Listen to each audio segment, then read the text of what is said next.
I've been in the sheet metal trade since 1977. When I went into my own business, I started building custom air handling units, air filtration units, humidification units for big hospitals and universities was our main. And we were a custom manufacturer going up against a lot of the big manufacturers, Buffalo Ford, Air Enterprise. But we were a specialty manufacturer of air handling equipment, so we were able to compete in a market that not many could compete in. So I didn't really shy away from too many projects. I would always like to get myself into the specialty, and sometimes wonder why I went that direction because I didn't put myself on the spot. Right now we're manufacturing closed collection bins. We've shipped thousands over the past few years of the closed collection bins. Originally I was approached from People First on a project that they're doing at 700 Broad Street. They were looking for somebody to fabricate some vintage style railings for their new project down there. I said this is something we'd like to do. After being in my shop and seeing all my signs here in the shop, they asked, hey, could we replicate like a vintage advertising sign for this building that they think this would fit really well into their project? We came up with some designs. I was really excited to do it. Approached Howard Cohen, who is a local glass blower, neon guy. He said, yeah, he'd love to. This is a great big sign, awesome piece to work on. So we started working together, and everything we showed them, they kind of fell in love with. So we started building the sign. Several months ago, Joel Grimaldi from Logix came to me and said, Howie, we have this idea. He talked to me about a blade, double-sided neon sign that's going in a new project down near downtown Utica, and it involved neon. Well, he came to the right place.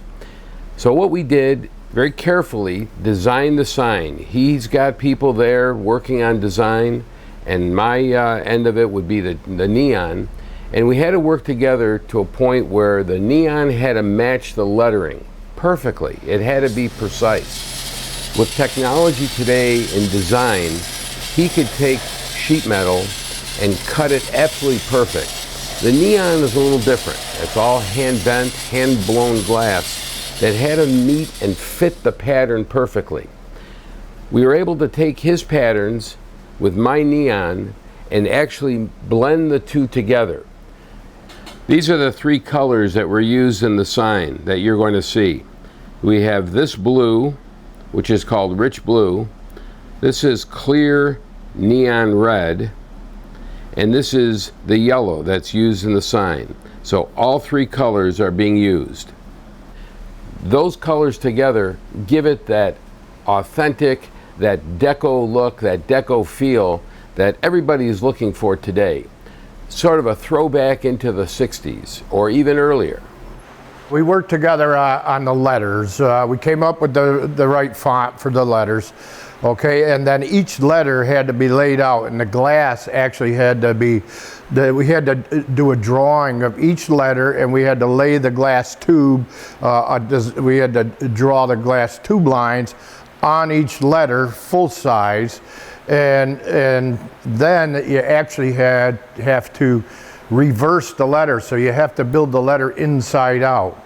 And there's 2 electrode holes in each letter. So Howie and I worked together on each individual letter, designed all the lines. We computer generated a template so that Howie could bend the glass to the template backwards, which is pretty interesting. And we went to town, and Howie bent a lot of glass on it.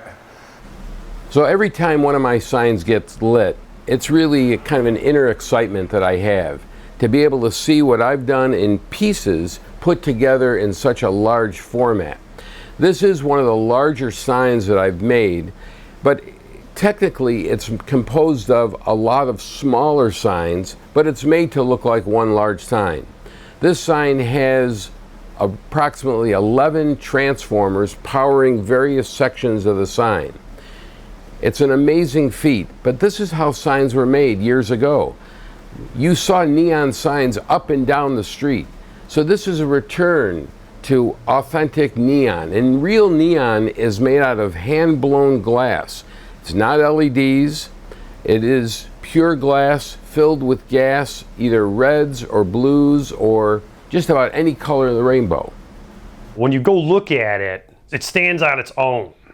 The fact that it's attached to a new apartment building is separate from the fact that it establishes that corner as a landmark on its own.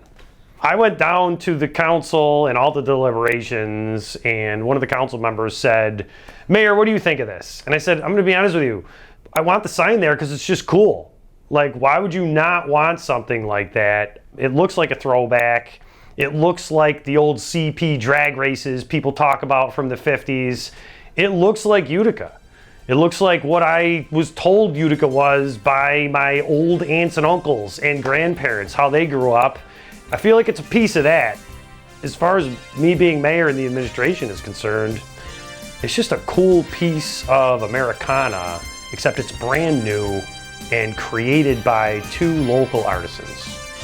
We want the projects that nobody else can do.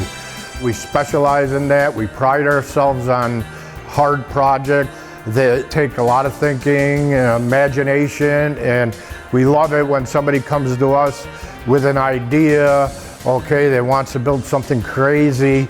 Those are the stuff we like to get on. More outrageous, the better.